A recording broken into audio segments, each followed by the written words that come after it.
And I realized in that moment that I could help people tell their stories in a way that would resonate, be fascinating, intriguing, interesting, and that they could get out of it what they wanted to. Hi, everybody. This is Diane Gilman, formerly known as Queen of Jeans, but now the proud host of Too Young to Be Old. And speaking of, we've got an Emmy award-winning journalist, Jane Hanson, who used to tell other people's compelling stories, but now is in the business of helping you formulate and tell your own story effectively. Jane, how did that work for you to go from being a journalist to working with individuals? Well, I had a wonderful, wonderful career working for NBC in New York for almost 30 years. Bravo. I was, it was just an amazing job. I traveled the world for the network and for WNBC, which is the television station in New York. I watched history being made before my eyes. I interviewed some of the most important or famous or infamous people in our country and from everywhere. And it was just a truly amazing job. But it was a job that also had a lot of deadlines. It had a lot of your personal freedoms became a little bit limited because people recognized you wherever I went in New York. And for a long time, I got up at 3:20 in the morning to be at the studio. Yeah, it was hours. Yeah, same for me. And I had a daughter who was about turning 12 and a half. And it just was time for me to figure out how I should stay up later than her just to make sure that something else wasn't going on. But at any rate, I love that. But a studio, when I thought about, should I find another kind of journalism job? And I do write for Forbes, so I still do a bit of journalism. Or should I try to find something else? And one of the things that kept reoccurring to me was I would be interviewing somebody in the studio, in the field, wherever it was, and we'd finish the interview and they'd say, I didn't get to tell my story, because I would have a line of questioning where they would say one thing and I go, oh man, that's so much more interesting than whatever else it was. And so then I'd take them down that garden pathway and they'd merrily follow along with me. And then afterwards they'd say, I didn't get to say what I wanted to say. And I realized in that moment that I could help people tell their stories in a way that would resonate, be fascinating, intriguing, interesting, and that they could get out of it what they wanted to. So I decided to create my own company and become a communications coach. So I help not just people doing interviews, but I help them make presentations. I help them with small talk. I help them in panels. I help, and it's across all industries. And this is called finding your voice after 50. And I'll tell you what, in an age of AI, you need extraordinary communication skills to get past AI and get on with your life in a world where AI is taking over jobs. So my question is, how do you own your power in a world like that shuts you out automatically? How do you get back your sense of self-esteem, of purpose? What do you do and I'm sure you have a lot of clients that see 45 to 50 as a demarcation point to being effective in the corporate world? Well, I have a lot to talk about that because I do a lot of work in that space. And I'll tell you, first of all, in the world of AI, communication and how we have an ability to communicate has never been more important. It's gone from being a soft skill to a hard skill. Yeah. What do I mean by that? Well, we have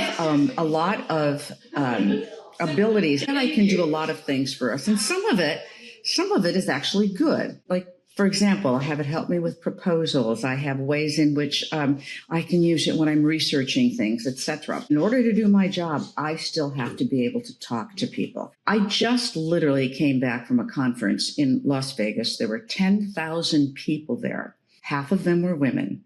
And many of them were well over the age of 45. Now, when I talk to the person who runs these conferences all over the world, and what their takeaway is that never before has the human connection been so important. Life is constantly changing. And by the way, women have always been a little invisible when they get to be 45 to 50. Oh, yeah. Oh, absolutely.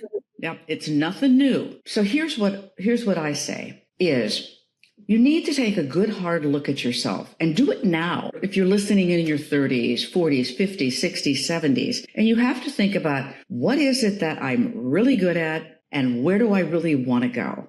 I suggest that people make a roadmap for themselves. And by that, I mean, I want you to take a piece of paper and be totally and completely honest with yourself. What do I do really well? And what do I never want to do again? Now you look at that and you say, okay, what can I do with this information? Another thing you should do is pick 5 people that you are close to. Could be your parents, your spouse, your children, your best friend, your coworker, whatever, and ask them, what's an adjective that you think about when it comes to me? And you will be shocked at what they say. Because our perception of ourselves is about 30% different than what other people perceive us as. We have no idea how we're coming across. You take that information and you put it all together, and now you think, this gives me some knowledge about who and what I am. The one thing I don't want anybody to think about is that we are devalued because maybe our job might be going away. We have to learn how to value yourself. And that is another problem that women have. We do not value yourself as much as we should. And if you do these little exercises, all of a sudden you'll say, I'm really good at this. And that is part of the problem, is that change is coming. So how are we going to change? And one of the best suggestions is to become irreplaceable.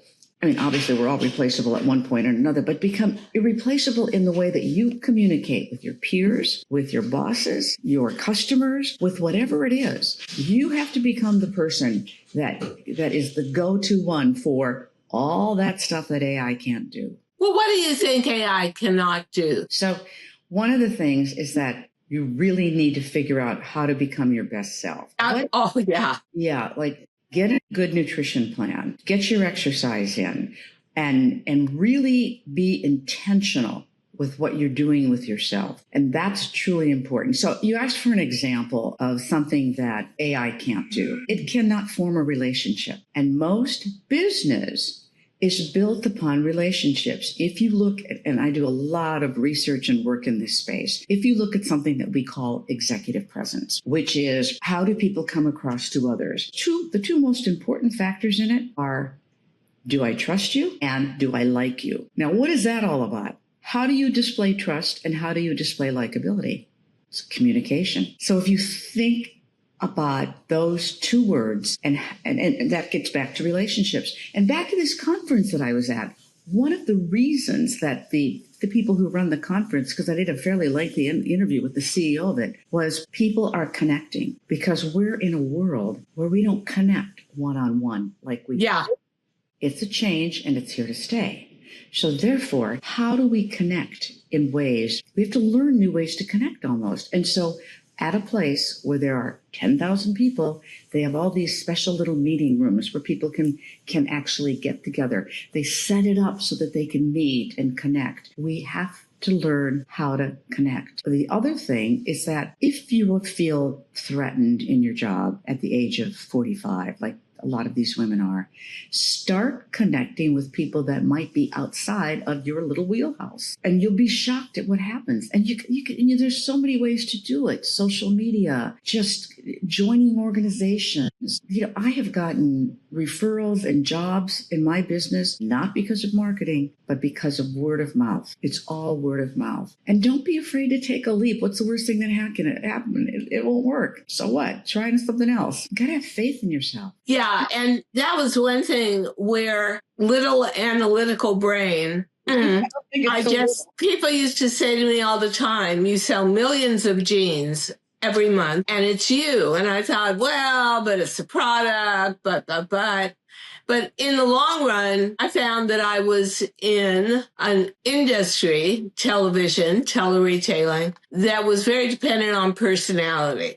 And I had plenty of that. After a year and a half of doing podcasts, I felt that part of my really true personality came out. That's kind of wacky and a little on the sarcastic side. You have to get to your authentic self no matter what you're shifting to. But I think the important thing to know is time only moves in one direction, forward. You cannot go back to the same job, the same corporate atmosphere, the same society build. Again, it's different. If you do not recognize that, I think it's like a mob hit. Your feet are in cement, you're going to sink. You have got to learn, pardon the expression, to go with the flow and to recognize where you may be of benefit or fit in that new landscape. I absolutely agree with that. I think that's truly important. And one of the ways in which I have had success in building my own business is really allowing all those doors to open. I shouldn't say never, but I rarely say no to an opportunity for a conversation. There are a lot of studies out there about women. In fact, I just did a story about this for Forbes, talking about the gender pay gap, which, by the way, is predicted that there will be no equalization until the year 2088, which I don't think either one of us will be around then. But the other point it made, that in looking for jobs, women will search the same thing, but they won't apply like men do for a job where they think they don't have the right criteria for it. If they don't have 100% or 95% of what's asked for in the job description, they say, oh, no, not for me. Whereas guys will apply for almost anything. Being willing to take the chance to say, this sounds like something I'd like to do. Let me try. We are very conservative in the ways that we approach these things and are not thinking about what are our best qualities. And I think women believe they have to be perfect. Right. I think we are always in a mode of overperforming because we always see ourselves as the underdog when it comes to workplace. Right. And, of course, the whole thing is that women still do 95% of the work at home. They still take care of it. They still do all of that stuff. And people are worn out. So when you combine all of that, why do we think we have to do it all? We don't. So I guess what I'm saying is I want women to think about what are they really good at and what do they dare take a chance to do. I like to talk about leaps of faith because even though we're all scared of AI, there are good things it can do for us. It can make our job easier in many ways. So then we have to think about where are the holes? What can it not do? And I keep coming back to the same thing. It can't be out there selling a business. It can't do it. It's not going to be that somebody in a store. It's not going to be the person selling me a pair of jeans. Lots of people sell jeans. The fact that you sold so many speaks to the fact that there's that personality, that there's that ability to persuade people. You make a point, and Jane, I want you to explain it to me as well as the audience. I would like to understand why video and visibility matter more than ever. I personally believe that, and that's part of the reason why I got into podcasting. 87% of people in the U.S. and most likely around the world learn more from videos than they do from reading. I believe it. One of the reasons is, what do you think the average attention span is in the U.S. today? The attention span of a newborn gnat, about 1/3 of 1 second. It's actually 8.25 seconds.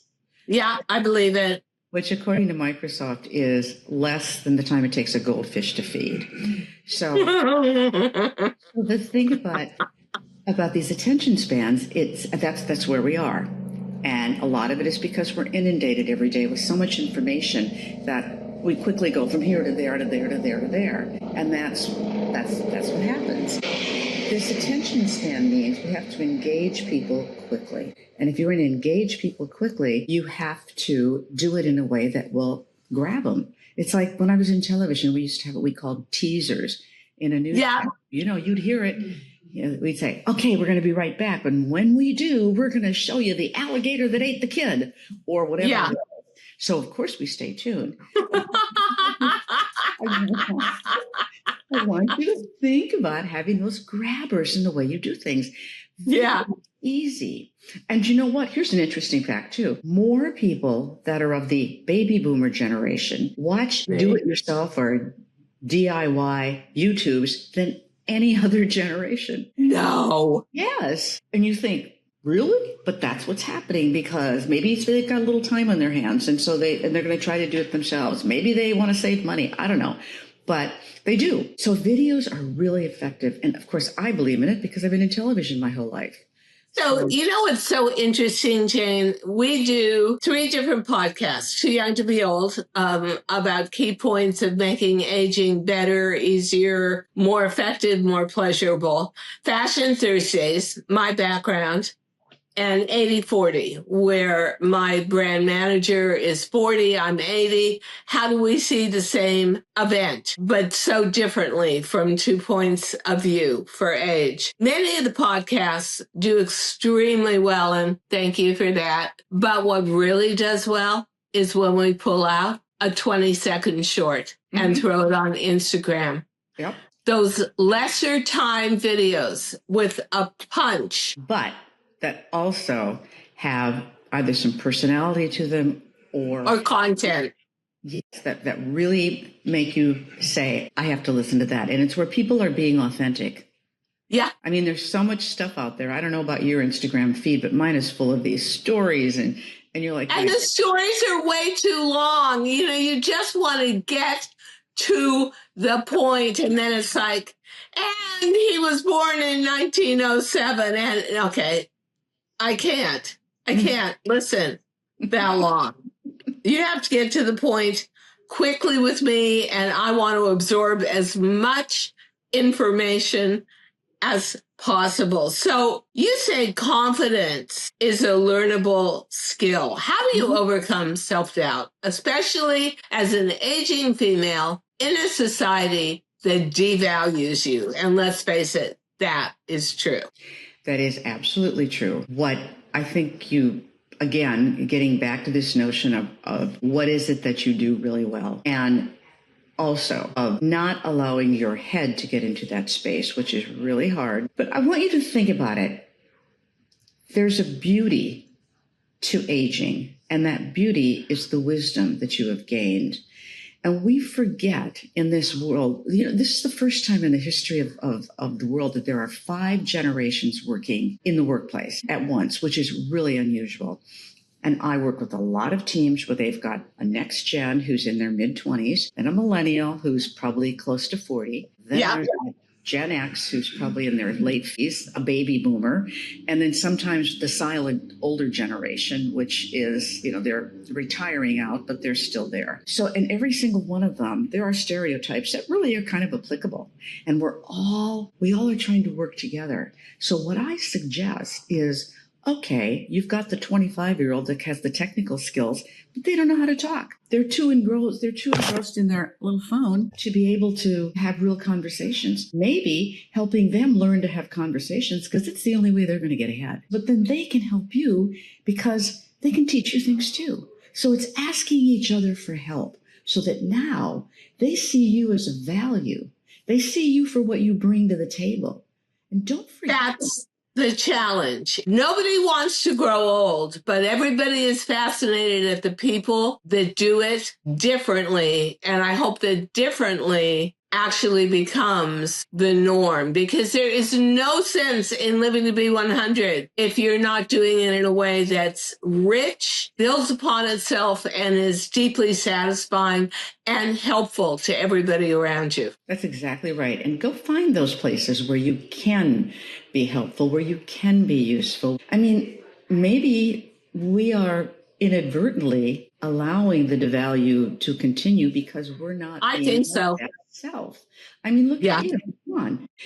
You're well dressed, your mannerisms, the things you're saying, the reading you do, you're intellectually curious. And I think curiosity is one of the best things we can do. Huge. Be Yeah. curious about everybody. Make new friends.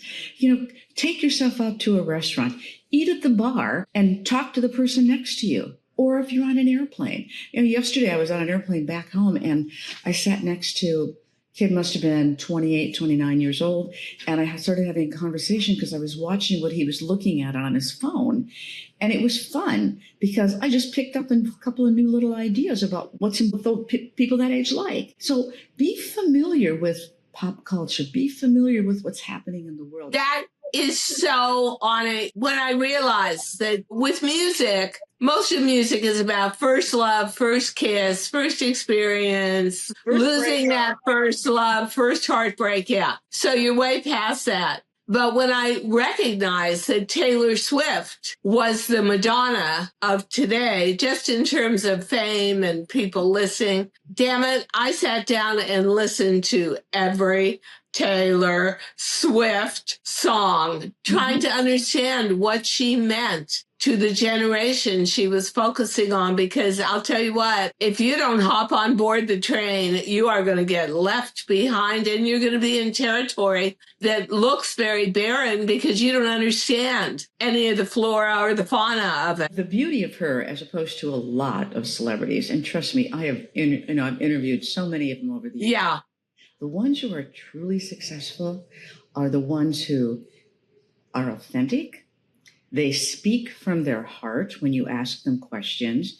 They are unbelievably gracious and grateful. She is not afraid to allow that to be her life. And I believe that's why she's got what she's got. I do too. And I would say this to anybody in conclusion. If you are lucky enough to get back into the game and that's what you want, and you're going for an interview with an actual human being at a certain level in a corporation, you've got to show all of that you just mentioned. I'm always looking for ways to take care of my body and have it express itself through that healthy glow. And I think I found what to me is a miracle. It is called Amra. It's got all sorts of collagen. It's got peptides. It has vitamins. It has minerals. And it's just this tiny little scoop of it. I don't even take it with juice. Honestly, I just pop it in my mouth. It tastes like butterscotch. It absorbs quickly, and it makes a big difference.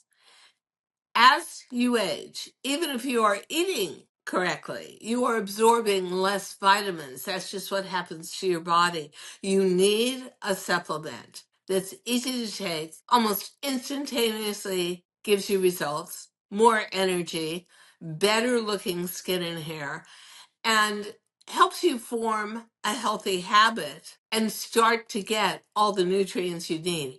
That is Amra. I love Amra. Thank you so much for listening to Too Young to Be Old podcast. The episode may be over, but the fun doesn't have to stop here. Find us on Facebook, Instagram, TikTok, and YouTube at The Diane Gilman, or visit our website, thedianegilman.com. If you like the show, leave us a rating or a review and subscribe so you don't miss the next episode. And until then, don't forget, age is just a number. Together, we'll prove that we are all too young to be old.